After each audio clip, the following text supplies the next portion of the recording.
চাল কত করে কেজি ভাই? একদম 60। চালের দাম এত বেড়ে গেছে। আচ্ছা দিন, আমাকে 2 কেজি চাল দিন।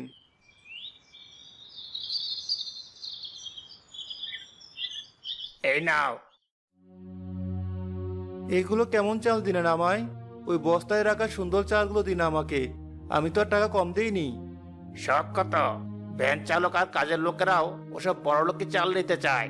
তুই জানিস ওই চালগুলোর দাম কত? ওগুলোর দিকে যে তাকাতে পারছিস, তাই তো তোর ভাগ্য। যা, সর আমার সামনে থেকে। তোর জন্য আমার অন্য ক্রেতারা কিছু কিনতে পারছে না। ঠিক আছে, আজ আসি।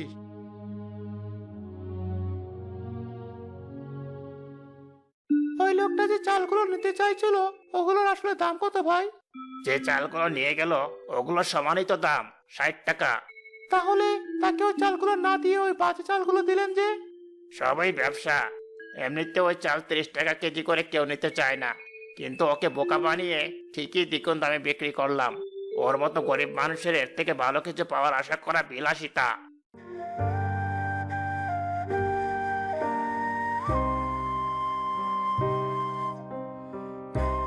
আপা, আমার সব কাজ শেষ, আমি বাড়ি চললাম।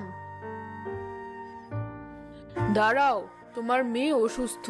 ওর এখন ভালো মন্দ কিছু খাওয়া উচিত। তাই তোমাদের জন্য ভাত তরকারি রেখে দিয়েছি। যাওয়ার সময় ওগুলো নিয়ে যাও। সত্যি বলছেন আপা? খোদা আপনার মঙ্গল করুক।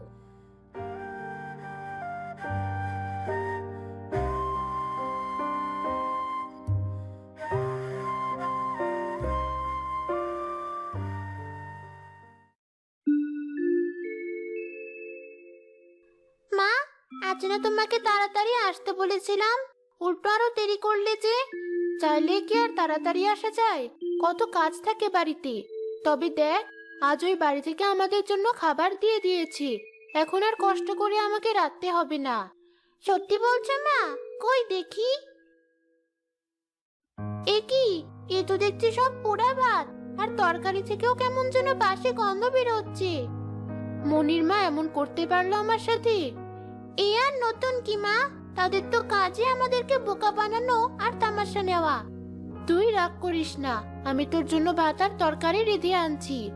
থাক মা, এমনিতেই তুমি আর সারাদিন ওখানে কাজ করেছো বলে ফিরতে দেরি হয়ে গেছে। এখন আর নতুন করে কিছু করতে হবে না। আমি এই পোড়া ভাতগুলোই বাসি তরকারি দিয়ে খেয়ে নিচ্ছি।